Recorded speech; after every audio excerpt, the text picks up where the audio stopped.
The room was glowing, soft fairy lights strung across the ceiling like stars twinkling in a velvet sky, jazz music drifting through the air, and the scent of fresh roses lingering around the giant, 90 centerpiece that sat proudly atop the cake.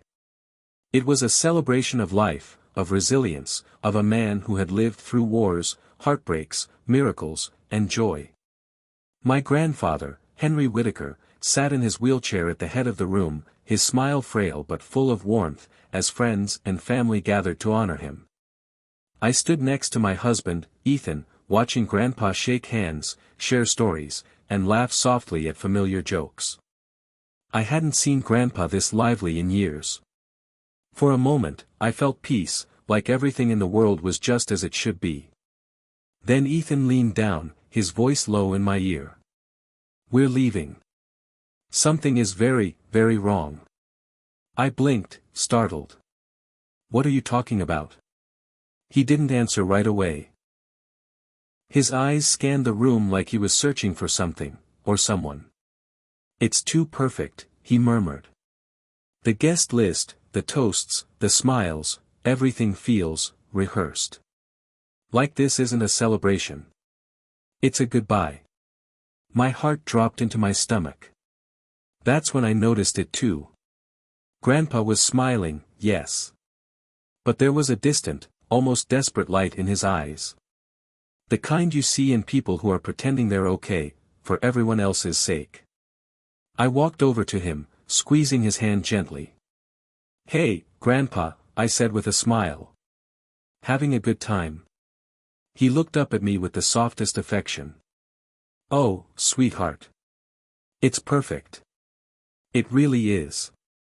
I couldn't have asked for more. I wanted to believe him. But something in his tone, something broke inside me. The celebration went on. Toasts were made. Laughter echoed.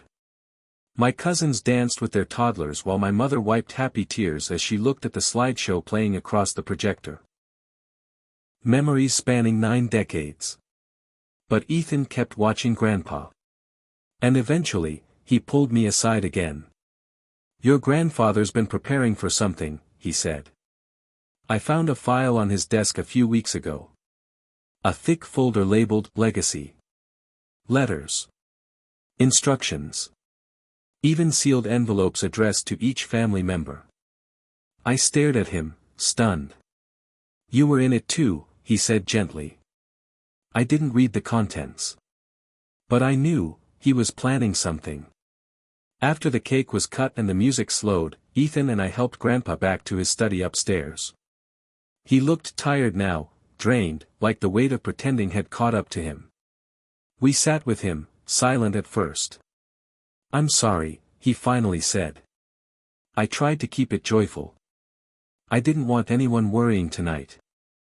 I reached for his hand, my heart aching. "Grandpa, what's happening?" He looked at us, really looked, and for the first time, I saw fear in his eyes. Not of dying, but of leaving things unfinished. "I've been diagnosed with late-stage pancreatic cancer," he said quietly. I didn't tell anyone. I couldn't bear to see the pity or the sorrow. I wanted one last celebration. A goodbye cloaked in joy. I broke. Tears streamed down my face, and I clutched his hand as if I could hold on to him forever. But Grandpa, even in his weakest moment, smiled. "I've lived a full life, darling. But there's one thing I haven't done. One regret." He paused. "I never found your father." The words hit me like a thunderclap. I had grown up believing my father had abandoned me and my mother before I was born. She died when I was 10, and Grandpa raised me ever since, never speaking about my father again. I looked at him, stunned. You looked for him?" He nodded. "I never gave up. He wasn't who we thought. Your mother lied to protect you from pain, but your father, he never knew you existed." He motioned to the bottom drawer of his desk. Ethan opened it and pulled out a faded manila envelope. Inside, there were letters. Pictures. Documents. And a recent address in Seattle. I hired a private investigator last year. Found him. His name is Michael Reese. He's a history professor. Married once, divorced. No children. Still carries your mother's photograph in his wallet. I was shaking. Grandpa leaned back. He deserves to know you. And you deserve to know him. That night changed everything. We stayed up late talking, about Grandpa's regrets, about love lost and found, about second chances. He gave me the envelope, whispering, "Go to him. Before it's too late." 3 weeks later, after Grandpa had passed peacefully in his sleep, I found myself on a quiet campus in Seattle, watching an older man with graying hair and soft eyes dismiss a class of students. He walked with purpose, but also with a certain loneliness. When I approached him, I could see the past flicker in his eyes. "I think I'm your daughter," I said. Time froze. His lips trembled. "What, did you say?" "My name is Lila. My mom was Emily Whitaker. She passed away when I was 10. Anne. I have a letter. From Henry Whitaker." He looked like he might collapse. We sat under a maple tree and read the letter together. It was Grandpa's handwriting, steady, thoughtful, kind. "Michael. You don't know me, but I've known about you for a long time. And I believe you deserve the truth. Emily never told you about the baby. She feared it would destroy your career, your life. But she loved you deeply. And that child, Lila, is a gift. She's strong, kind, stubborn, and brilliant. She reminds me so much of you. If you're reading this, it means I've left this world. But I ask you, not for me, but for her, don't let this opportunity pass.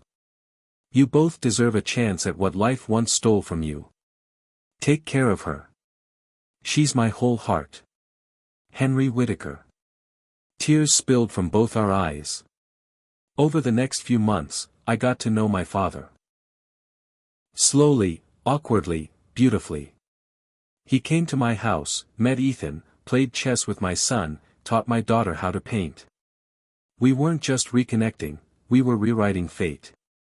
And every now and then, we'd sit under a tree, reading Grandpa's letter again, like scripture.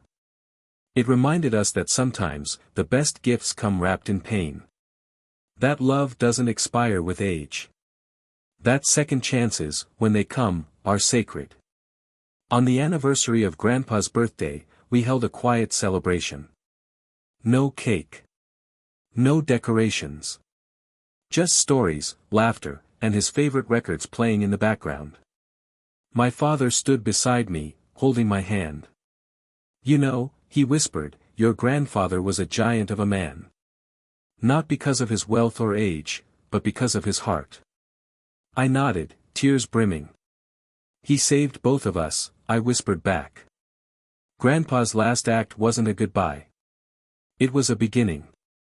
A bridge across decades. A gift that mended the broken. A final whisper of love that echoed into eternity. Sometimes, the most powerful goodbyes are the ones that lead us home.